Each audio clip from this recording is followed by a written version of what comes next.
जय श्री कृष्णा, जय श्री श्याम। आज हम सुनाएंगे एक चटपटा माता की कहानी। कहानी कैसी लगी कमेंट बॉक्स में जरूर बताइएगा। एक गांव में एक गरीब ब्राह्मण और ब्राह्मणी रहते थे। ब्राह्मण ब्राह्मणी के 7 बच्चे थे और बहुत गरीब थे। उनके खाने पीने के भी सही से व्यवस्था नहीं हो पा रही थी बच्चों के लिए। ब्राह्मण और ब्राह्मणी अपने बच्चों के पोषण का भी व्यवस्था सही से नहीं कर पा रहे थे। और वहाँ के जो राजा थे, राजा तो थे ही, बहुत धनवान थे, लेकिन उनको कोई संतान नहीं थी। तो राजा को किसी ज्योतिषी ने बताया था कि अगर तुमको कोई अपना एक लड़का दे देगा और तुम अपने जो तुम्हारे राज्य में भट्ठा है उसी भट्ठे में उस लड़के की बलि दे दोगे तो तुमको संतान हो जाएगी। राजा पूरे नगर में ढिढोरा पिटवा दिए कि जो कोई भी मुझे अपना एक लड़का देगा उसको मैं अपना आधा राजपाट दे दूंगा। ऐसा राजा पूरे नगर में ढिढोरा पिटवा दिए। और संयोग बस यह बात ब्राह्मणी के भी कान में चली गई। तो ब्राह्मणी ब्राह्मण देवता से बोली, अपने पति देव से बोली कि एक लड़का, मेरे 7 बच्चे हैं, एक लड़का राजा को दे दो और मैं कम से कम 6 बच्चों का तो पेट सही से भर पाऊंगी, बहुत सारा धन दौलत मिल जाएगा। तो ब्राह्मण को यह बात बहुत बुरी लगी। ब्राह्मण बोले, पागल हो गई हो क्या? मेरे भले ही 7 बेटे हैं, मैं एक भी बेटा नहीं दूंगा राजा को। और जो है मैं यही बच्चे मेरे धन है, जब कुछ दिन बड़े हो जाएंगे और कमाने लगेंगे तो हम लोग भी धनवान बन जाएंगे, यही मेरे धन है, मैं नहीं दूंगा। अब ब्राह्मणी जिद करने लगी। अगर घर की स्त्री जिद करे तो पुरुष हार ही जाते हैं। ब्राह्मण देवता उसके जिद के आगे हार गए और बोले कि जाओ, जब तुम इतना ही हट कर रही हो तो मैं क्या कर सकता हूँ, दे दो। अब क्या हुआ कि ब्राह्मणी अपना एक बेटा ले जाके राजा को दे दी और बोली कि मुझे आधा राजपाट दे दो और एक बेटा मेरा ले लो। और लेके जैसे ही बेटा दे के घर आई तो संयोगवश बहुत सारी सुहागन स्त्रियां जा रही थी चटपटा माता की पूजा में प्रसाद लेने के लिए।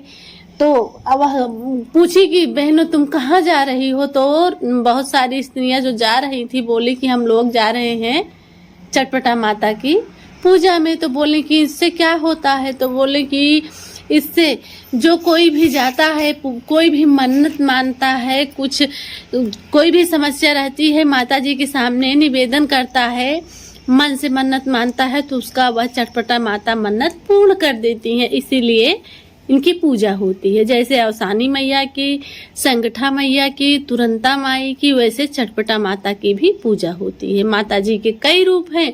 चटपटा माता जो है सबका काम चटपट में कर देती हैं, इसीलिए इनकी पूजा होती है। हम लोग वहीं जा रहे हैं और जहाँ जा रहे हैं उनको कोई संतान नहीं है। उनकी मनौती थी बहुत दिनों से कि अगर मुझे चटपटा माता कोई संतान दोगी तो मैं आपका पूजन कराऊंगी। उनको माता जी के कृपा से संतान प्राप्ति हुई, उनके घर में बेटा हुआ है, इसीलिए हम लोग प्रसाद खाने के लिए वहाँ जा रहे हैं।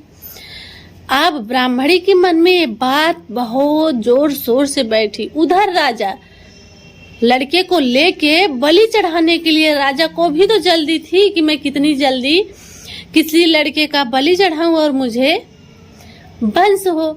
अब जब ब्राह्मणी यह बात सुनी तो उसके दिमाग में हुआ कि एक लड़के के लिए सब इतना पूजा पाठ करते हैं, मनौती मानते हैं, एक वो भी माँ है और एक मैं भी माँ हूँ कि मैं अपने लड़के को बलि चढ़ाने के लिए दे दी, मुझे भगवान कैसे माफ करेंगे।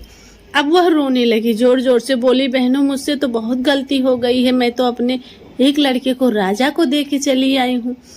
अब कैसे भी मुझे मेरा लड़का चाहिए, मुझे मेरी गलती कैसे चटपटा मैया माफ करें और मुझे कोई रास्ता दिखाओ तुम लोग। ऐसा कह के सुहागिन स्त्रियों के सामने वह ब्राह्मणी जोर जोर से रोने बिलखने लगी। तब सभी सुहागन स्त्रियों ने सोच विचार के कहा कि हम लोग तो कुछ नहीं कर सकते हैं, जाओ तुम्हारा जो है प्रार्थना वही माता जी सुनेंगी और तुम उन्हीं से मनौती मान लो कि मैं जा रही हूँ अपने लड़के को लाने के लिए। हे चटपटा माता, मुझसे जो कोई गलती हुई हो माफ करो और मेरा लड़का अगर मुझे सही सलामत मिला तो मैं आपको ऐसे ही सारी स्त्रियां बुला के जैसे सब जा रही हैं अपने घर भी प्रसाद खिलाऊंगी सबको और पूजा पाठ आपका करूंगी। उन्हीं से मन से मनौती मानो, प्रार्थना करो और जाओ अपने लड़के को लेने के लिए। अब वही ब्राह्मणी मन से चटपटा माता की मनौती मानी और दौड़ते दौड़ते वहीं भट्ठे पे जाके रुकी और बोली कि भैया जल्दी कहाँ हो तुम, चले आओ, ऐसा बोल रही है। तो क्या हुआ कि देखो माता जी की कृपा, उसका लड़का उसके पास आके खड़ा हो गया। अभी राजा उसे भट्ठे में झोंके ही थे कि तब तक लड़के को कुछ नहीं हुआ। माता जी की कृपा से वह बाहर निकल आया और आके अपनी माँ के गोद से छपट गया। फिर ब्राह्मणी अपने बच्चे को लेके अपने घर चली आई और आके फिर चटपटा माता की पूजा की, मनौती पूर्ण की, सबको प्रसाद खिलाएं। तो ऐसे ही जो कोई भी चटपटा माता का मन से मन्नत मानता है, माता जी उसके सारे कार्य चटपट में पूर्ण करती हैं, उनके सारे संकट को क्षण भर में टाल देती हैं। बोलिए चटपटा मैया की जय।